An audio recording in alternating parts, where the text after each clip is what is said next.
Teshkoto. Soon the Zulus wildly will wail. Soon the Tapan will thunder with underground echo. Why then the sorrow savagely clutch at my breast? Why do these eyes draw me into a river?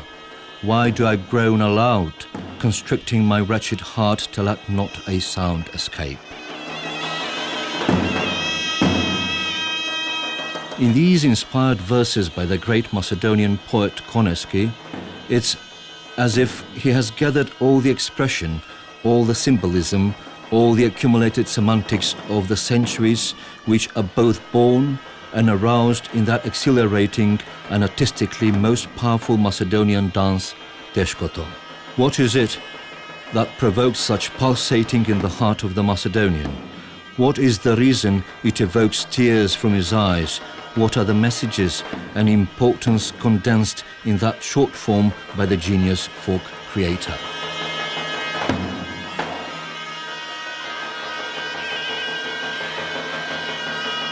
There's no doubt that contact with the wail of the Zula and the sound of the Tapan, that the picture of the serious, strong, dignified men who, with rigid countenances and slow and heavy steps begin the dance, arouse sleeping memories in the collective mind of the Macedonians, arouse their remembrance of the difficult life through which passed their forefathers.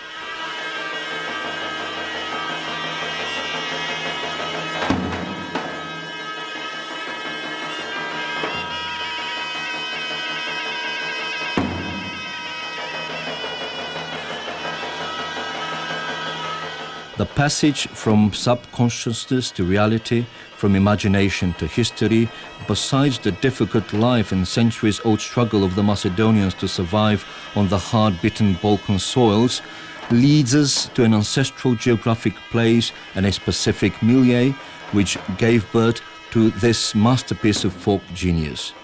That is the Miak region in the western part of Macedonia as a geographic location, and Pechalbarstvo as a particular social phenomenon, typical for all of Macedonia, but most manifested precisely in this area. Pechalbarstvo actually means the leaving for other, sometimes entirely distant countries in order to seek out an existence for one's own family.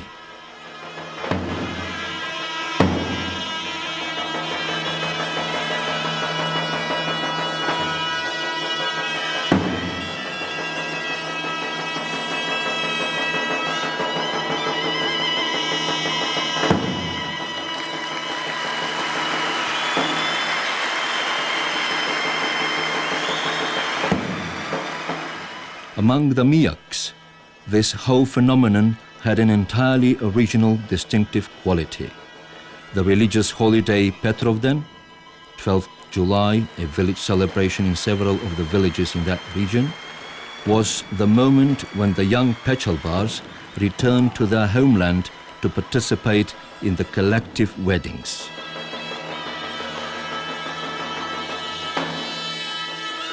Immediately after that, followed the new separation with the loved ones, which was even more painful than all those endured till now. All this, all the grief, all the difficulty of separation, provoked a profound need to externalize, for expression. Not only then, but throughout the entire history of the Macedonian man, song and dance have been the most faithful of companions precisely in the most difficult moments of his life. And for precisely this reason, the young men of the Miaks region expressed with their dancing that which they could not express in any other way with such force. Thus, this is how Teshkoto, that unrepeatable symbol of the life of the people of this region, endured and was handed down.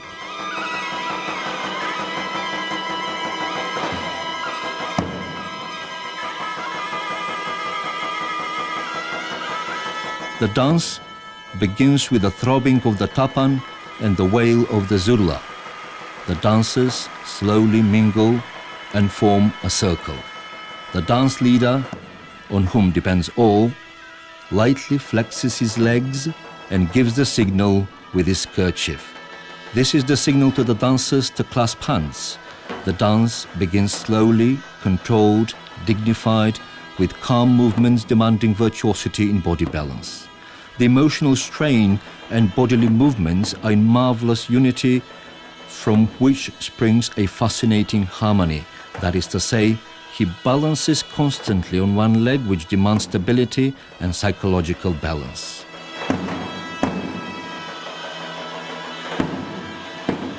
One of the high points of the dance is when the dance leader leaps on the tapan with an expressive acrobatic pose which has become synonymous with Teshkoto.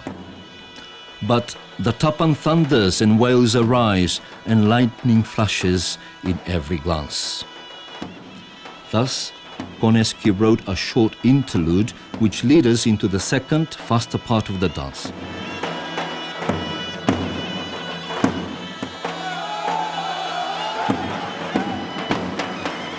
This bridge is captured in every nerve of the body of the dancers. The demeanor becomes cheerful, the movements more and more rapid, emphatically explosive and synchronized. All this leads to the frantic ecstasy which ends with the last cries of the Zula and Tapan. Thus ends the self-evident micro-projection of a collective history, of a collective emotion which could not be expressed in a more hospitable and more printable manner.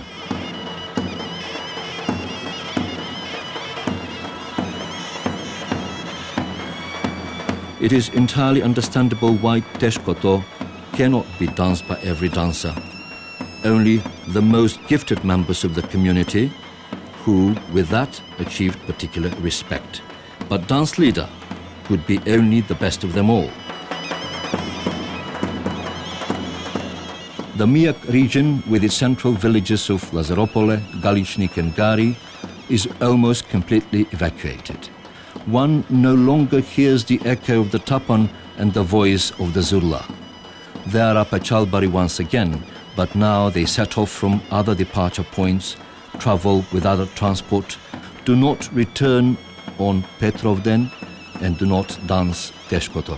That memorable monument of the Macedonian intangible culture remains only on the concert stage, cared for by the trained dancers of the state ensemble for folk dances and songs of Macedonia, Tanets. Are we on the brink of that expressive artistic volcano which turns into rigid magma?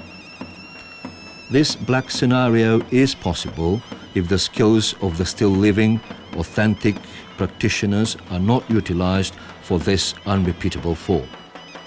It is not possible unless the young are offered the possibility to recognize and cultivate their personal roots. It is possible inasmuch as we allow the radiant stars of the winged spirits of the past to be overshadowed by the monotony and smog of the contaminated atmosphere of the present. But can we allow ourselves that luxury?